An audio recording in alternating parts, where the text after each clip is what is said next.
Urine incontinence వల్ల కూడా చాలామంది బయటికి వెళ్ళరు, ఫంక్షన్స్ అటెండ్ అవ్వడానికి వెళ్ళరు. దగ్గితే తుమ్మితే యూరిన్ వస్తుంది అనిపించిన వాళ్ళకి, తర్వాత కొందరికి ఏమో అర్జిన్ కాంటినెన్స్ అంటాం. యూరిన్ వస్తుంది అనిపించంగానే యూరిన్ వెళ్ళిపోవాలి అనిపిస్తుంది.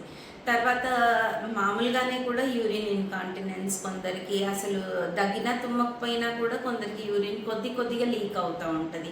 సో వాళ్ళు మొత్తం ఒక ఫంక్షన్కి కానీ పార్టీస్కి కానీ ఎక్కువ మంది ఉన్న చోటికి వెళ్ళలేకుండా అలాగా ఫీల్ అవుతూ ఉంటారు అమ్మాయిలు. అందరికీ చెప్పుకొని కూడా చెప్పుకోలేరు.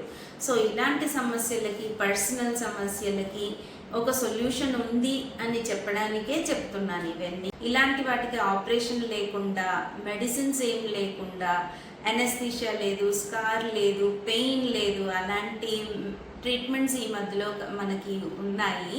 సో మన ఎస్క్యూర్ హాస్పిటల్లో కూడా ఇలాంటి ట్రీట్మెంట్స్ ఉన్నాయి.